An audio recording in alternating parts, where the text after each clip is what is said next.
존경하는 국민 여러분, 그리고 우원식 국회의원님과 의장님과 그리고 여러 국회의원 여러분, 저는 지난 6월 4일 이곳 국회에서 대통령 취임 선서를 통해 국민이 주인인 나라, 다시 힘차게 성장 발전하는 나라,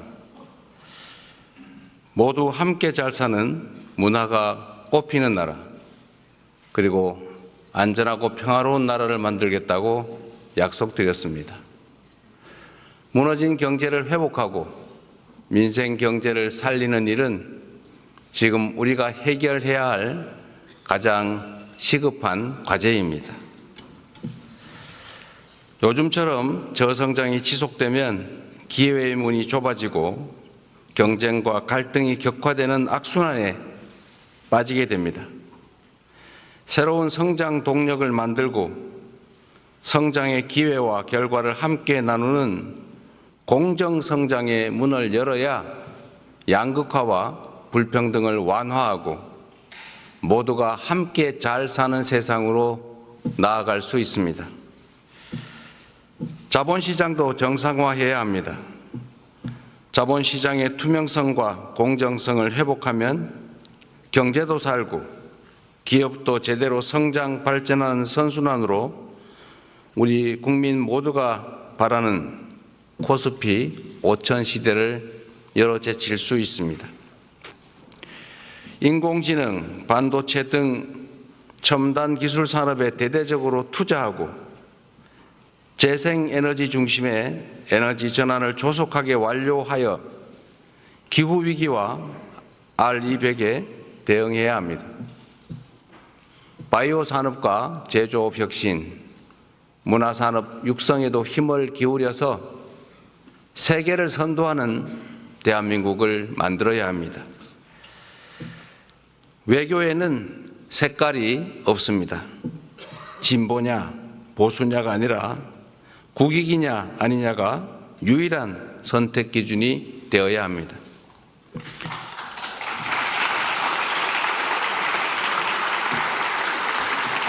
감사합니다. 우리 국민의힘 의원들은 반응이 없는데 이러면 좀 쑥스러우니까.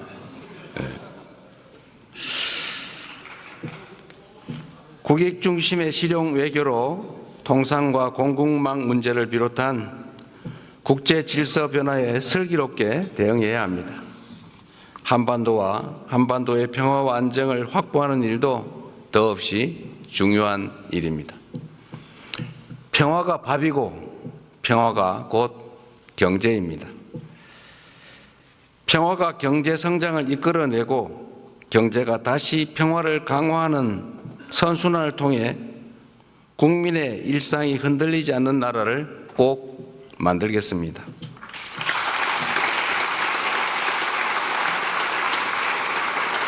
이 자리를 빌려 국민 여러분께 간곡하게 협조 요청을 드립니다.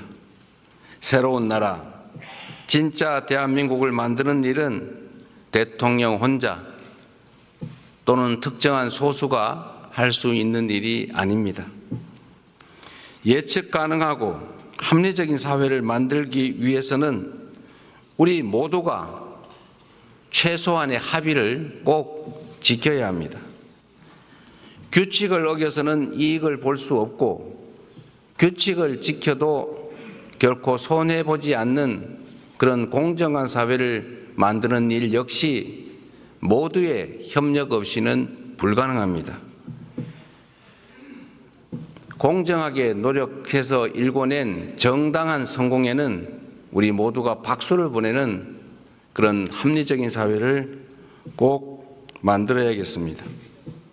기득권과 특권, 새치기와 편법으로 움직이는 나라가 아니라 공정의 토대 위에 모두가 질서를 지키는 상식적이고 합리적인 사회로 나아가야 하는 것입니다.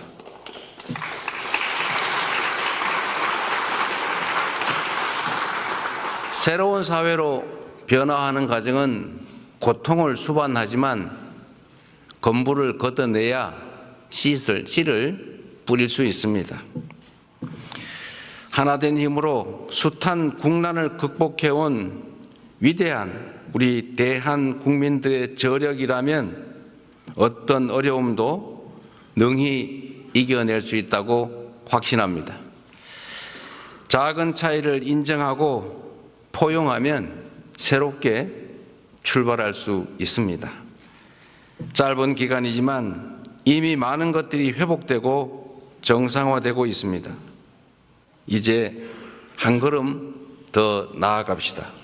우리는 할 수 있다는 것을 국민들께 보여줍시다.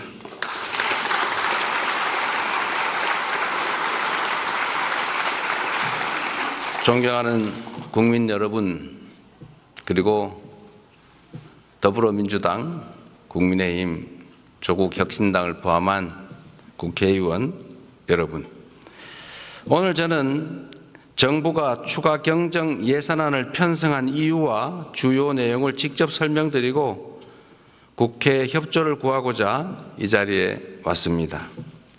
인수위원회도 없이 출범한 정부가 시급하게 추가 경정 예산안을 편성한 이유는 우리 경제가 처한 상황이 그만큼 절박하기 때문입니다. 지금 우리 대한민국은 매우 엄중한 시기를 지나고 있습니다. 수출 회복이 더딘 가운데 내수마저 어려움을 겪고 있습니다. 고물가, 고금리, 고환율에 경제 성장률은 4분기 연속 0%대에 머물고 심지어 지난 1분기는 마이너스 성장을 하기도 했습니다. 중산층의 소비 여력은 줄어들고 자영업자들의 빚은 더 이상 감내할 수 없는 수준에 이르고 있습니다. 세부 경제 지표를 살펴보면 민생의 어려움이 더욱 여실히 드러납니다. 올 초까지 소비, 투자 심리 모두 악화 일로입니다. 올해 1분기 정부 소비, 민간 소비, 설비 투자, 건설 투자가 모두 역성장했습니다. 즉 줄어들었다는 뜻입니다. 구직을 단념한 청년들의 숫자는 역대 최고 수준을 기록합니다. 폐업한 자영업자 수도 연간 100만 명입니다. 취약계층의 가계대출 연체율은 또 급등하고 있습니다. 가계만의 문제가 아니라 금융의 취약성까지 드러내고 있습니다. 코로나 팬데믹도 견뎌낸 우리 경제가 지난 3년간 너무 심각한 위기로 빠져들었습니다. 특히 지난 12.3 불법 비상계엄은 가뜩이나 침체된 내수 경기에 치명타를 가했습니다. 미국발 관세 충격부터 최근의 이스라엘, 이란 전쟁까지 급변하는 국제 정세는 한치 앞을 예측하기 어렵습니다. 그래서 지금은 경제가 다시 뛸 수 있도록 정부가 나설 때입니다. 경제 위기에 정부가 손을 놓고 긴축만을 고집하는 것은 무책임한 방관이자 정부의 존재 이유를 스스로 부정하는 일일 수도 있습니다. 정부의 가장 큰 책무는 바로 국민의 삶을 지키는 일 아니겠습니까?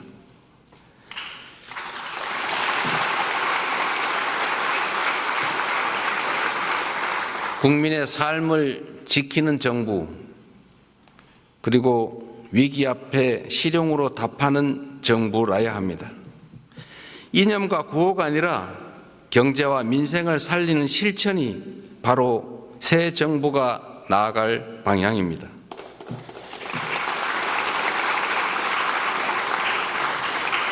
국민 여러분, 그리고 국회의원 여러분, 경제는 타이밍이라고 합니다.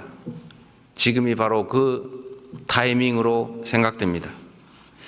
저는 취임 첫날 첫 행정지시로 비상경제점검 TF를 구성하고 경기 침체 극복과 민생 회복을 위해서 30조 5천억 원 규모의 추가 경정 예산안을 편성했습니다. 신속한 추경 편성과 속도감 있는 집행으로 우리 경제, 특히 내수 시장에 활력을 불어넣는 것이 중요하다고 판단했습니다.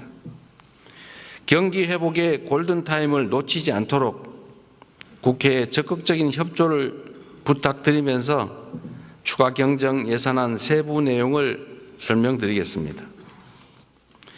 첫째, 심각한 내수 침체에 대응하기 위해 소비 진작 예산 11조 3천억 원을 편성했습니다. 약 13조 원 규모의 민생 회복 소비 쿠폰을 편성해서 소비 여력을 보강하고 내수 시장 활성화를 지원하려고 합니다. 소비 쿠폰은 세금을 내시는 분을 포함해서 전 국민에게 보편 지급하되 취약계층과 인구 소멸 지역은 더 두터운 맞춤형 지원으로 편성했다는 말씀을 드립니다. 모든 국민들은 1인당 15만 원씩을 받으시되 형편과 지역에 따라 최대 52만 원까지 지원하게 됩니다. 지역 경제에 숨을 불어넣기 위해 지역사랑 상품권에 6천억 원 국비를 추가 투입해서 할인율을 인상하고 발행 규모를 8조 원 추가로 확대했다는 말씀을 드립니다.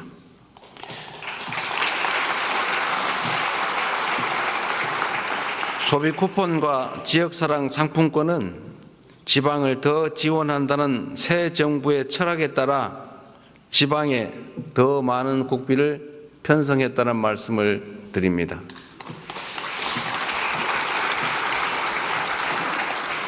둘째, 경기 활성화를 위한 투자 촉진 예산 3조 9천억 원을 편성했습니다.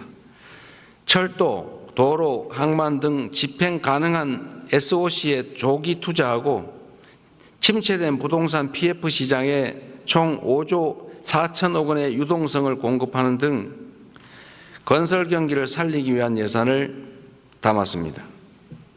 AI와 신재생 에너지 관련 투자를 확대하고 벤처 중소기업 모태펀드 출자 등 1조 3천억 원의 자금 지원으로 대한민국 성장 동력을 되살리고자 했다는 말씀을 드립니다.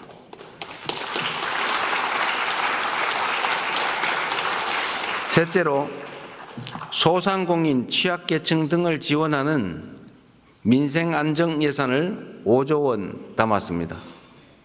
같은 경제 위기 상황이라도 고통의 무게는 같지 않습니다. 코로나 팬데믹 위기부터 12.3 불법 비상계엄까지 극심한 고통을 겪고 계신 소상공인, 자영업자, 취약계층을 위한 특단의 대책이 필요합니다. 새 정부는 빚을 갚을 여력이 없는 취약차주 113만 명의 장기 연체 채권을 소각하겠습니다. 7년 이상 연체된 5천만 원 이하 채무를 정리해서 사실상 파산 상태로 상환 능력을 상실한 분들이 다시 정상적인 경제 활동에 복귀할 수 있는 기회를 부여해 드리려고 합니다. 성실하게 상환 중인 소상공인 여러분들에게는 분할 상환 기간을 확대하고 이자를 추가 감면할 것입니다. 폐업 소상공인의 재기 지원을 위해서 폐업 지원금도 인상합니다. 구직급여와 국민 취업 지원제도 확대 등 고용 안전망 구축에도 1조 6천억 원을 편성했습니다.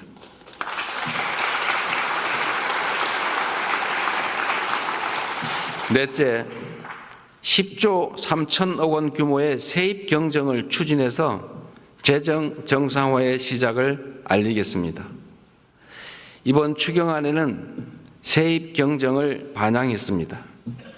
재정 안정성과 국회의 예산 심의 확정권을 존중하기 위한 것이라는 점을 말씀드립니다.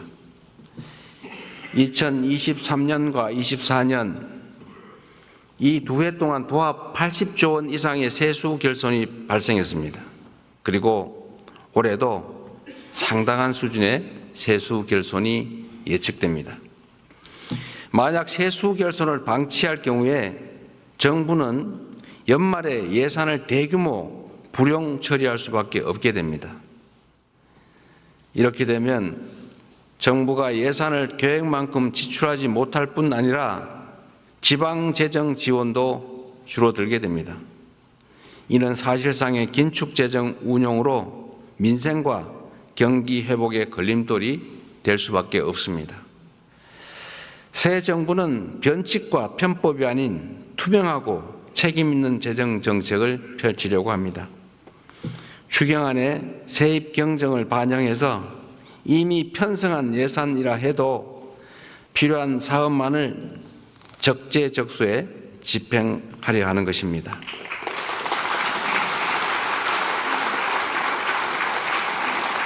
존경하는 국민 여러분, 우원식 국회의장님, 그리고 국회의원 여러분, 경제와 민생을 살리는데 여야가 따로 있을 수 없습니다. 이번 추가 경정 예산안은 경제위기 가뭄 해소를 위한 마중물이자 경제 회복을 위한 최소한의 조치입니다. 정부가 추경안에 담지 못한 내용이 있다면 국회 예산 심의 과정에서 주저하지 마시고 의견을 내주시기 바랍니다. 특히 우리 야당 의원님들께서도 필요한 예산 항목이 있거나 삭감에 주력하시겠지만 추가할 게 있으시다면 언제든지 의견을 내주시기를 부탁드립니다. 다행히 새 정부 출범 이후에 정치적 불확실성이 해소되면서 소비 심리가 많이 개선되고 있습니다. 정부는 앞으로도 든든한 민생의 버팀목이 되도록 노력하겠습니다. 오직 실용정신에 입각하여 국민의 삶을 살피고 경기 회복과 경제 성장의 새 길을 열기 위해 최선을 다하겠습니다. 대한민국 경제의 활력을 되찾고 국민이 행복한 나라를 만드는 데에 국회가 적극 협조해 주시기를 부탁드리면서 우리 국민의힘 의원님들 어려운 자리 함께해 주신 점에 대해서 진심으로 감사하게 생각합니다. 고맙습니다.